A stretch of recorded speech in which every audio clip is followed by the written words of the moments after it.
An SSC is any individual who is liable to pay tax to government against the kind of any income earned or any losses incurred by him for a particular assessment year। देखिए कोई भी करदाता या कोई भी individual जो liable है पे करने के लिए टैक्स किसको, गवर्नमेंट को, वो किसी भी तरीके की इनकम अर्न किया हो या लॉस अर्न किया गया हो किसी भी असेसमेंट ईयर यानी कर निर्धारण वर्ष के लिए। Each and every person who has been taxed in the previous year for income earned by him is treated as an assessee under the income tax act 1961। कोई भी व्यक्ति जिसने प्रीवियस ईयर यानी जो फाइनेंशियल ईयर चल रहा है, assessment year के जस्ट पहले वाला जो ईयर है, उस ईयर में उसने जितनी भी इनकम अर्न करी हुई है वो उसको यहाँ पे हम क्या करेंगे, उसको एसएससी ट्रीट करेंगे। An assessee may be an individual liable to pay tax for himself और to pay tax on behalf of somebody else. An assessee एक जो एसएससी यानी जो करदाता होता है वो अपना खुद का टैक्स पे करता है या किसी के बिहाफ पे टैक्स पे करता है। The income tax act 1961 has classified SSC in difficult category. तो यहाँ पे बहुत सारी कैटेगरीज हो सकती हैं इनकम टैक्स एक्ट में। एन एसएससी में either be a normal SSC, a representative SSC, a deemed SSC और एन एसएससी इन डिफ़ॉल्ट। तो ये चार कंडीशंस में कोई भी बंदा है जो करदाता बन सकता है यानी एसएससी हो सकता है। तो वो चारों कंडीशंस कौन कौन सी हैं? सबसे पहला है normal SSC. A normal SSC is an individual who is liable to pay tax for the income earned by him for a particular financial year। एक ऐसा करदाता या इंडिविजुअल जो खुद से लाइबल है अपनी खुद के द्वारा अर्न की गई इनकम से जो उसने फाइनेंशियल ईयर में अर्न की है। अब यहाँ पे फाइनेंशियल ईयर से क्या मतलब है? फाइनेंशियल ईयर का मतलब होता है एक 12 मंथ का पीरियड जो स्टार्ट होता है 1 अप्रैल से और एंड होता है 31 मार्च को। तो इसको हम बोलते हैं financial year. Each and every individual who has paid tax in preceding year against the income earned or loss incurred by him is liable to make payment to the government in form of tax। तो वो बंदा जो पिछले साल यानी previous year में जितनी भी इनकम अर्न करता है वो गवर्नमेंट को पेमेंट करने के लिए, टैक्सेस पेमेंट करने के लिए लाइबल होता है। Any individual who is supported to make payment to the government in the form of interest or penalty or anybody who is entitled to tax refund under the IT Act is an SSC। देखिए कोई भी बंदा जो tax payment करता है वो क्या करता है, या तो वो टैक्स पे कर सकता है और टैक्स पे करने के बाद उसको रिफंड भी ले सकता है। हमारे IT एक्ट में ऐसा कहा गया है। All such individual are grouped under the category of normal SSC। तो ऐसे जो इंडिविजुअल जो एक व्यक्ति होंगे, इंडिविजुअल का मतलब यहाँ व्यक्ति से है, तो कोई भी इंडिविजुअल या ग्रुप जो ऐसे काम करता है वो नॉर्मल एसएससी कहलाता है। दूसरा है पॉइंट इसमें रिप्रेजेंटेटिव एसएससी। रिप्रेजेंटेटिव जैसा नाम से आपको समझ में आ रहा है कि किसी के प्लेस पे वो आ रहा है और उसके बिहाफ पे वो टैक्स पे कर रहा है। तो यहाँ पे वो बंदा क्या होगा, रिप्रेजेंटेटिव एसएससी कहलाएगा यानी उसकी जगह वो करदाता कहलाएगा। हु नीड रिप्रेजेंटेटिव और non resident minors and the people representing them are either their agent or many times it is happened that an individual is liable to pay tax for income or losses incurred not only by him but also for income and losses incurred by a third party। such an individual is known as representative SSC। तो यहाँ पे देखिए कोई भी व्यक्ति है यानी third party है जिसने इनकम अर्न की है और उसके द्वारा किसी कोई और व्यक्ति है जो यहाँ पे टैक्स पे कर रहा है, किसी और जगह पे जाके किसी और के बिहाफ पे जाके टैक्स पेमेंट कर रहा है, तो वो आपका रिप्रेजेंटेटिव एसएससी कहलाएगा। थर्ड पॉइंट है डीम्ड एसएससी। डीम्ड एसएससी जिसको हम कहते हैं माना हुआ करदाता। Deemed assessee is an individual who is put in a position to pay tax for some other person by a legal authority generally the individual who are treated as deemed assessee are. देखिए यहाँ पे जब कोई व्यक्ति किसी दूसरे व्यक्ति की आय के संबंध में करदाता माना जाता है तो उसे हम क्या बोलते हैं, डीम्ड एसएससी कहते हैं। यहाँ पे एग्जांपल्स आप समझ सकते हैं कि मान लीजिए एक व्यक्ति है वो मर गया है तो उसके जो लीगल रिप्रेजेंटेटिव होते हैं वो क्या कहलाएंगे, वो आपके डीम्ड एसएससी कहलाएंगे क्योंकि वो व्यक्ति मर गया लेकिन उसकी लायबिलिटी है तो यहाँ पे उस लाइबिलिटी का पेमेंट कौन करेगा? जो उसका लीगल रिप्रेजेंटेटिव होगा। तो वो यहाँ पे क्या बोले या यहाँ पे बोला जाएगा डीम्ड एसएससी।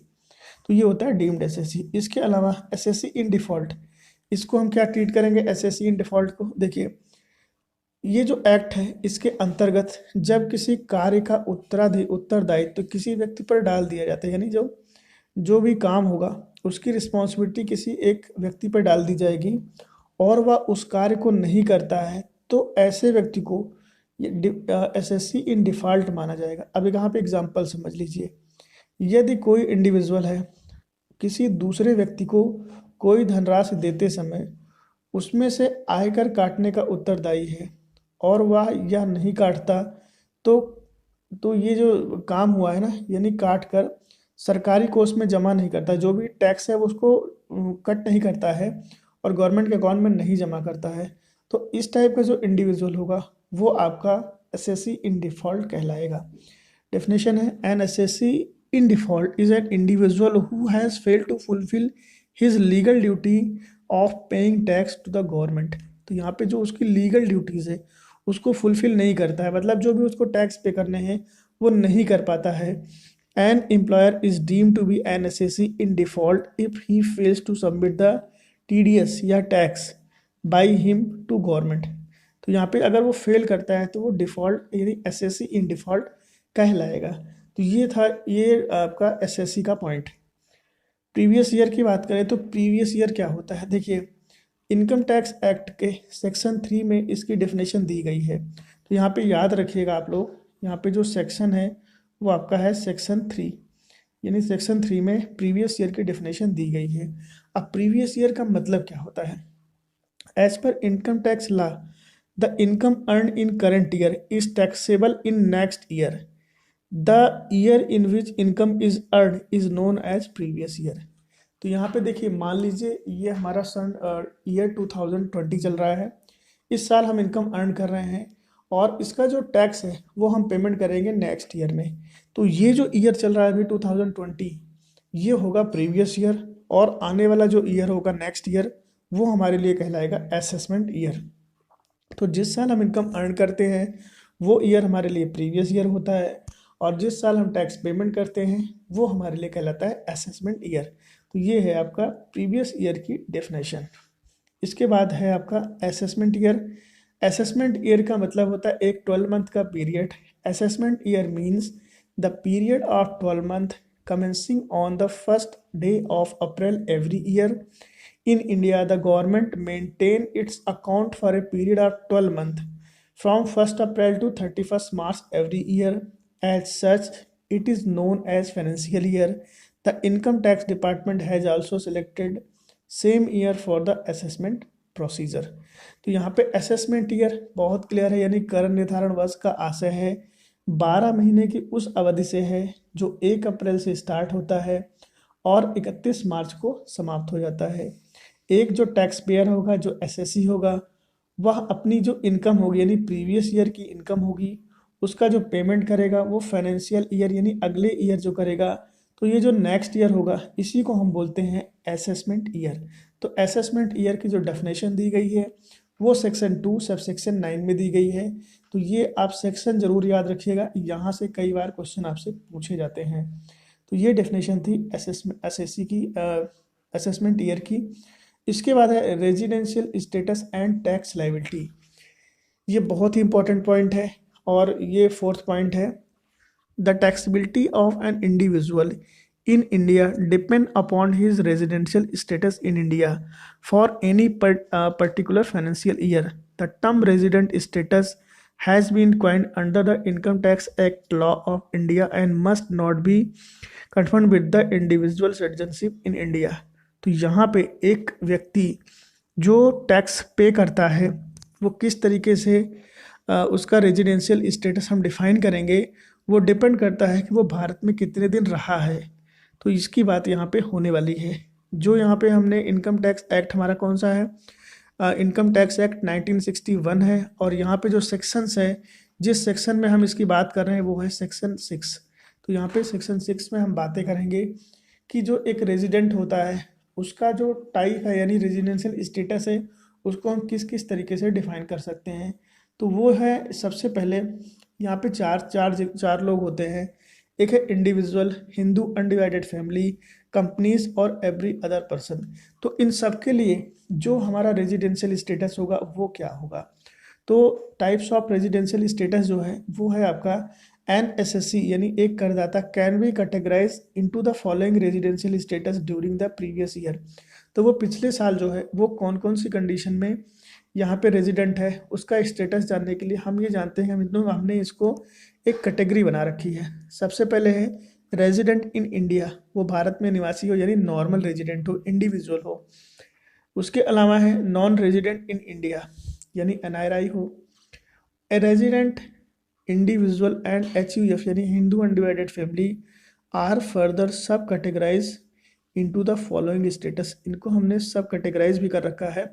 पहला है रेजिडेंट एंड ऑर्डिनरी रेजिडेंट, दूसरा है resident but not ordinary resident. तो इसके बारे में हम और डिटेल्स में जानते हैं कि इंडिविजुअल जो होगा उसको हम इस कैटेगरी में किस तरीके से रखेंगे। यहाँ पे इंडिविजुअल की बात करते हैं, एक व्यक्ति की बात करते हैं। तो इसके लिए जो सेक्शन है वो सेक्शन 6 है और सब सेक्शन 1 है, ये आप याद रखिएगा। तो सेक्शन 6 में बातें हो रही है और सब सेक्शन 1 में इनके लिए डेफिनेशन दी जा रही है। तो individual, the resident status of individual for the purpose of taxation is determined on the basis of his physical presence in India during the previous year. तो यहाँ पे एक जो इंडिविजुअल है उसका रेजिडेंशियल स्टेटस हम तब देखते हैं कि वो भारत में पिछले साल कितने दिन यहाँ पे रहा है, यानी फिजिकल कितने दिन वहाँ यहाँ पे रहा हुआ है, किस पीरियड में, 1 अप्रैल से लेकर 31 मार्च के बीच में।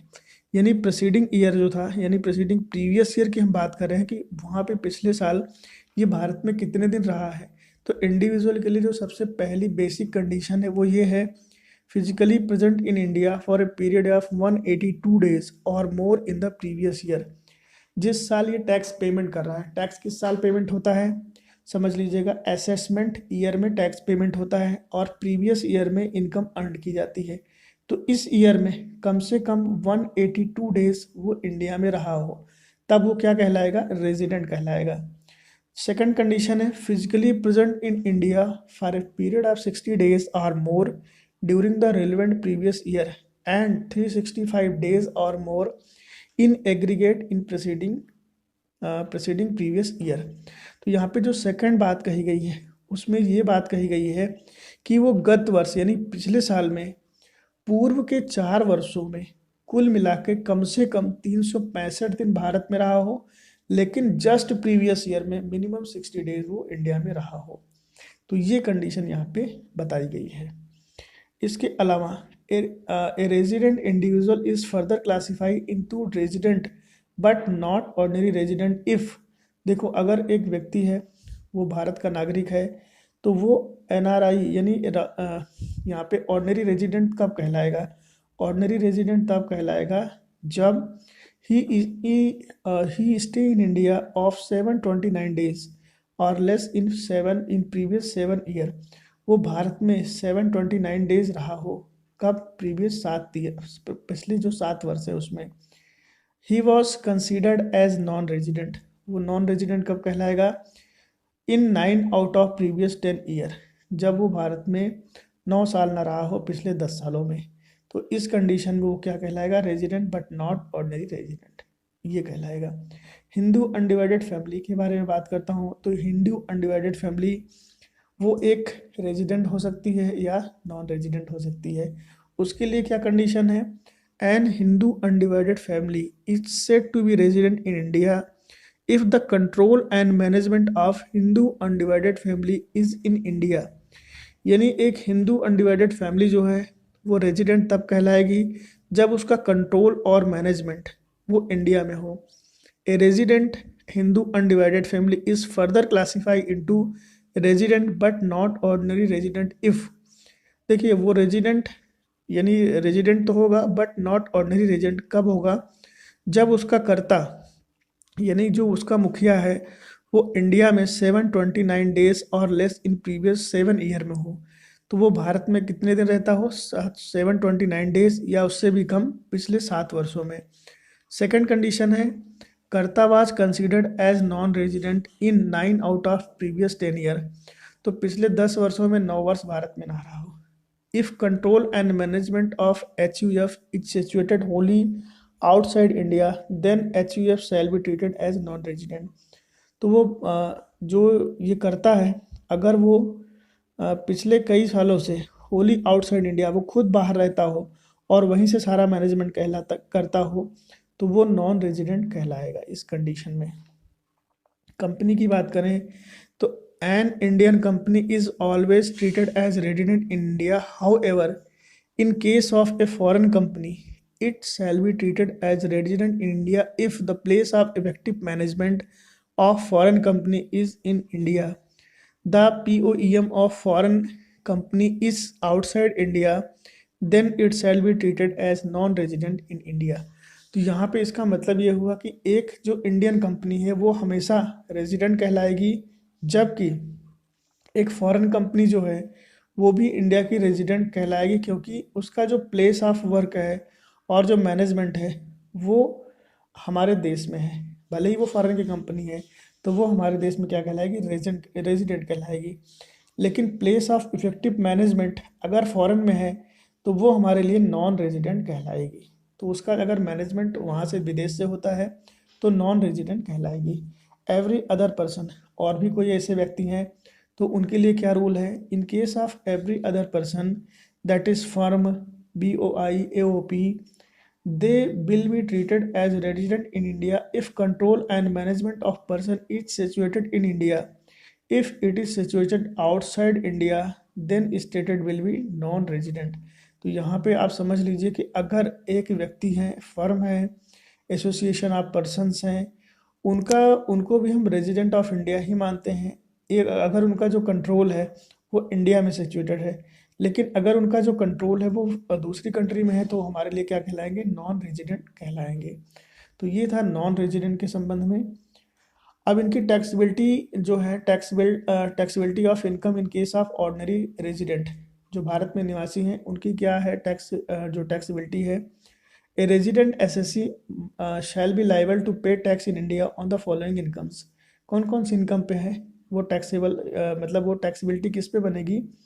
पॉइंट नंबर 1 है income received or is deemed to be received by him in India in the previous year. तो पिछले साल उसने सारी की सारी जो इनकम कमाई की है अपनी वो इंडिया में की है। पॉइंट नंबर 2 है income accrues or arises or is ड्रीम to be accrue or arise to him in India during such years. तो पिछले कई वर्षों में भी उसने जो भी इनकम है वो भारत में कमाई है, सारी एक्टिविटी अपनी भारत में की है। पॉइंट 3 है income accrue or arise to him outside India during such year. तो उसकी जो इनकम अकर हुई है या अराइज हुई है वो आउटसाइड इंडिया में हुई है, तो ये आपका ये टैक्सेबिलिटी में आएगा। इसके अलावा taxability of income in case of non resident not ordinary resident person. तो यहाँ पे नॉट ऑर्डिनरी रेजिडेंट जो है वो किस तरीके से टैक्सेबल होगा। A resident but not ordinary resident individual and Hindu undivided family shall be liable to pay tax in India on the following incomes। कौन कौन सी इनकम पे है, ऑप्शन 1 है इसका। पॉइंट 1 है income received or is deemed to be received by him in India in the previous year. उसकी जितनी भी इनकम उसने अर्न कर रखी है वो पिछले साल वो भारत में रिसीव की हुई है। पॉइंट 2 है इनकम एक्कर और अराइज और इज ड्रीम to be accrue or arise to him in India during such year. तो पिछले कई वर्षों की जो इनकम है वो इंडिया में ही रिसीव करता आया है। पॉइंट 3 है income accrue or arise to him outside India during such year if it is derived from a business control from India or from a profession set up in India. तो जो भी income है वो उसका कंट्रोल अगर India के अंदर होता है तो वो भी जो इनकम होगी वो क्या होगी, टैक्सेबल होगी यहाँ के हिसाब से। अब यहाँ पे है taxability of income in case of non resident person. अगर नॉन रेजिडेंट पर्सन है तो किस तरीके से यहाँ पे टैक्सेबल होगा। In case of non resident SSC being an individual Hindu undivided family partnership from company or other person following income shall be taxable in India. Point 1 income received or is deemed to be received in India by such person in the previous year. तो पिछले साल में उसके द्वारा income यहाँ पे receive की होनी चाहिए। पॉइंट 2 है income accrue or arise or to be deemed to accrue or arise to such person in India during such year. तो प्रीवियस कई ईयरों के जो इनकम है वो यहाँ पे अराइज होनी चाहिए और यहीं पे रिसीव होनी चाहिए, वो इस केस में टैक्सेबल माना जाएगा। तो ये था आज का वीडियो। उम्मीद है आपको पसंद आया होगा।